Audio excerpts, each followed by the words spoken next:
Okay, how interval training can make you absolutely destroy your personal best time, whether you're training for 5K, 10K, half marathon or marathon or ultra marathon. How interval training will help you remove your limiting beliefs as to what you're capable of and go for way more. And it's by going for way more and aiming much higher that you will then shock yourself, and that is exciting.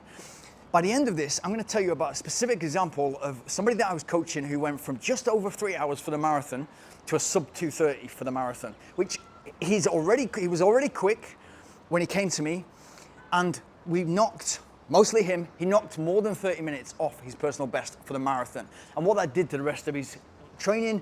And I'll also tell you not just the specific session and the types of session that he was doing, but also the mindset shift when it came to interval training. So during COVID, I was working with a bunch of athletes, and we're all motivated either intrinsically or extrinsically. I'm very much motivated intrinsically. I do what I do because I love it. I love going out there and just being out there in the nature, and I think I'm the luckiest guy in the world to have found running late in their career. And 27, restarted running when I was 27. I know what it's like to have worked in an office 12, 14 hours a day, and I just love being out there, whether it's out on the, running fast, running far, going on the bike. I absolutely love being out there.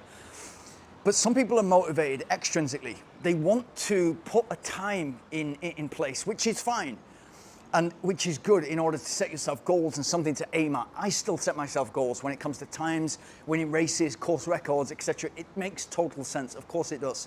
And especially with something that's that's measured by time and measured by distance, like running. But he needed to be working towards a personal best for the marathon. He needed to be working towards a medal or a trophy, towards winning a local race.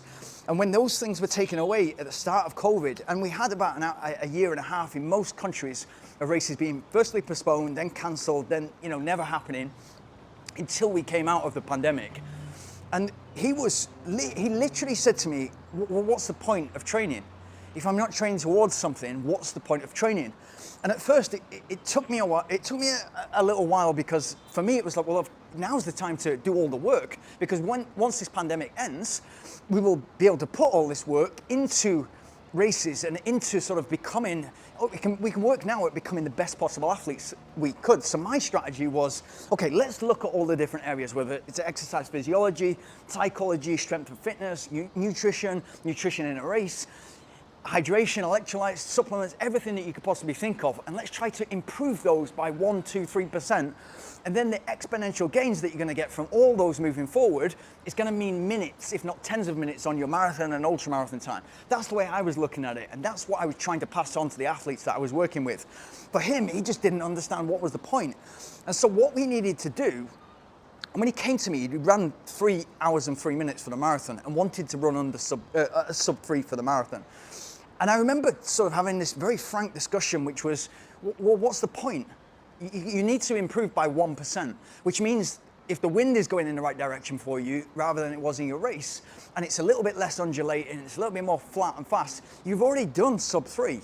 So what are you actually capable of? Let's look at your running. And this is the same whenever a runner, whether it's somebody in the comments or somebody who approaches me, when they ask for help, you need to look at the total picture. What are you doing right now? What have you been doing in your recent history? And what does your background look like in sport and running? And if that's somebody who's already kind of hitting the fast running, hitting the interval running, doing the lactate stuff, specific long runs, and they already feel as if they're maxing out and they've been running 5 to 10 years or whatever it might be, then the gains are obviously less that you can play with. When I spoke to this guy, he was going out there like most people and doing a long run, but a lot of the rest of his running was in what I call the grey zone. So he was running his easy runs and recovery runs too fast. And therefore, whenever he did speed, he wasn't able to give it enough in the interval session to get the most super compensation. And whenever he did a long run, he was pretty fatigued. So it was never a specific long run, it was just long, slow distance. And so we started to when we started to work towards this, and this was part of his problem when he got demotivated because of COVID, because we were working towards a goal, and all of a sudden his expectation had gone from sub 3 to sub 2:45. And when everything was cancelled, there was that extra layer that he was going to absolutely smash his personal best, and then he could tell his friends, and then he could tell his family, and then everybody would know that he was no longer a 3:03 marathon runner. He was a sub 2:45 marathon runner, which is a big deal for anybody. I totally get it. But the way we needed to look at it, and one of the weaknesses he had was he wasn't doing speed training that he needed to be doing. He wasn't doing short, faster stuff. And so by improving that and really working on that short, faster stuff, it would make the longer intervals better with more speed, and therefore make his race pace feel much more comfortable for longer in the race. And so eventually, with training and with the consecutive weeks and the consistency, he would be able to run at a faster pace and hold a faster pace for longer during the whole marathon. And that's essentially what we did. And we started to see the results from the interval session and the specific long run.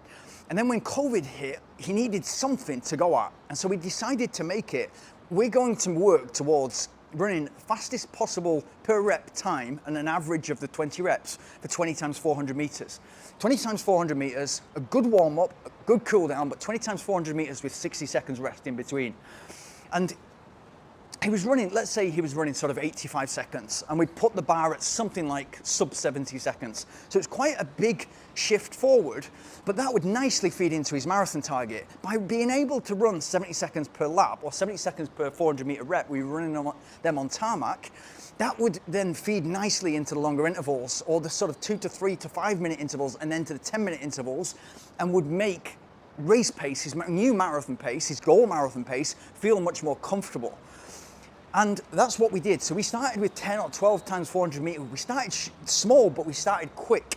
And we started at that goal pace of 70 seconds.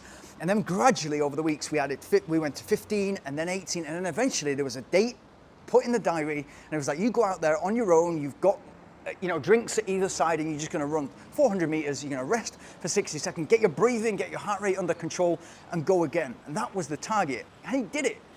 And what that meant was, not only psychologically, he was re-motivated by something, such as speedrunning that he kind of missed or kind of overlooked in the past. And it was a weapon that he then took forward to the rest of his running.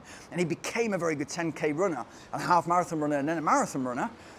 But it gave him so much more confidence to go out at faster paces because it felt so much more comfortable for him.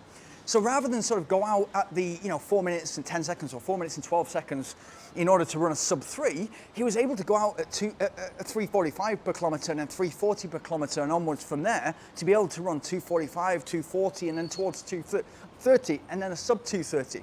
And that was only possible because he taught his body how to run fast. And it's funny because I was in the gym this morning and I was just doing a 12 time 1 minute session. It's kind of getting back into speed, and I wasn't running at a fast pace. And what I thought as I was doing this is my heart rate's not going up very, very high. It's quite comfortable for me. Is it hard enough? Is it? And what I felt like is there's a cricket pitch behind me. And there's times when I've been there and sort of like joined the team, and I played as a kid. I've not played for many years, and I'd throw the ball a few times, and maybe 20 to 30 times I'd throw the ball. But because you never use that motion, then the next day my shoulder would be incredibly painful and just sore. But if I kept on going to the cricket practices, because it's just on my doorstep, and kept on doing that motion, eventually I'd have problems with the tendon and ligaments in my shoulder, and I'd have to fix it, or it would be a recurring problem. And it's exactly the same with speed. Speed has got the endurance, got the pursuit like distance running has, but it's also a skill, and running is a skill that you need to learn. So if you've not done speed for a couple of months, like I hadn't this morning, and you're back at it, and it was just 12 times 1 minute, then keep it comfortable, keep it within yourself, and just make sure that your heart rate may be going up. But the most important thing to think about is, what is my body feeling like? Worked for him and made a massive improvement. 35 minutes, I think he knocked off his marathon, and it was a massive thing for him. It changed his identity from somebody who worked in IT and ran to somebody who ran and that happened to work in IT. That's the difference that it made to him.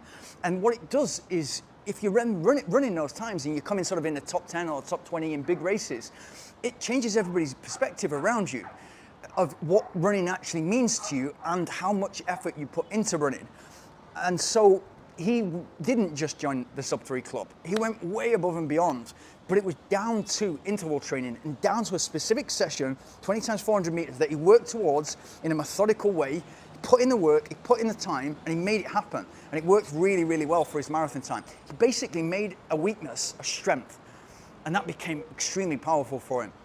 Hope you got something from that, and I hope you can implement exactly the same into your program, and I hope that gives you the belief that what you're working on a weekly basis really does pay dividends and really does change the type of athlete you are, the type of runner you are, so that you can achieve big things, because that's what we're all about. If you got anything from this, please like, subscribe, and hit the notification bell.